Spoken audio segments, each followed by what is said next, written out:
On or about June 12, 2006, during a routine patrol of ancient sites in southern Iraq, members of the U.S. Army's 260th Quartermaster Battalion made what some are calling the greatest archaeological find of all time.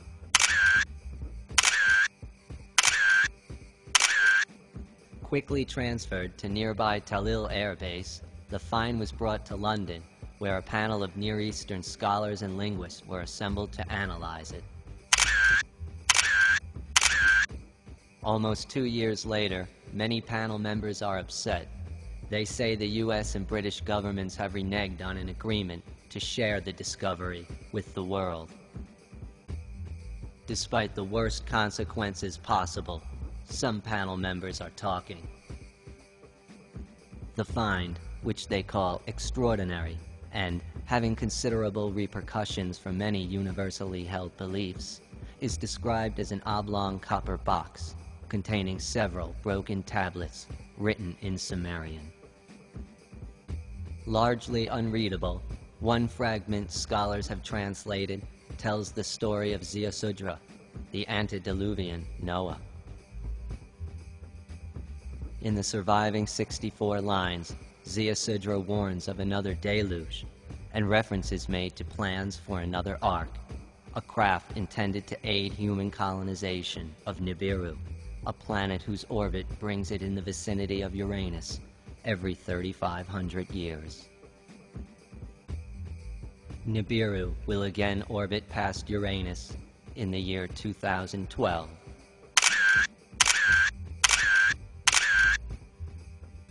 Insiders say the U.S. and British governments are spending millions on restoration technologies, and the discovery has set off a frantic search for more tablets.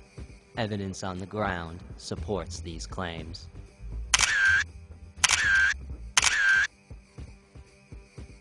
As of mid-March 2008, 6 copies of the translation have surfaced in various cities around the world: Paris, Amsterdam, Madrid, Aleppo, Karachi, and Tangiers.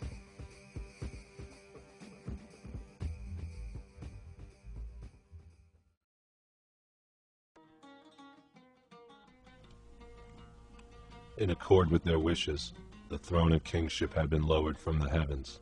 Rights were perfected. Divine ordinances were exalted. In pure places 5 cities were founded, the first being Eridu, the second Bad Tabira. The Rock was the third, and Sippar the fourth. The 5th city was Sharuppak, of which I, Ziusudra, was king. These were the cult centers.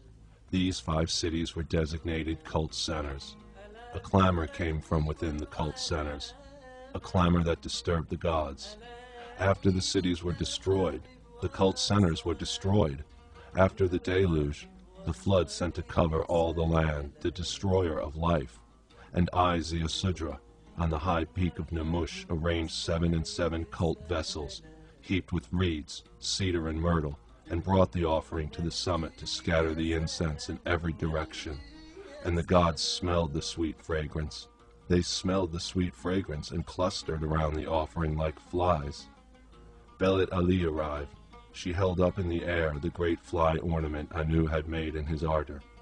I swear by this precious necklace of lapis, I shall be mindful of these days and never forget, not ever.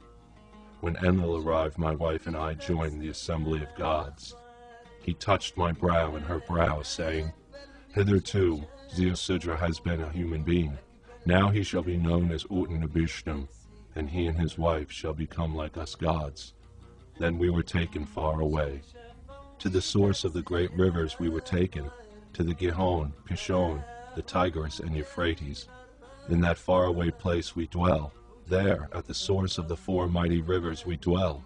Upon our arrival there, at the place beyond all lands, Enlil sent to me, to Utnapishtim, he did say, "You, the distant one, shall now do your Lord Yah's work.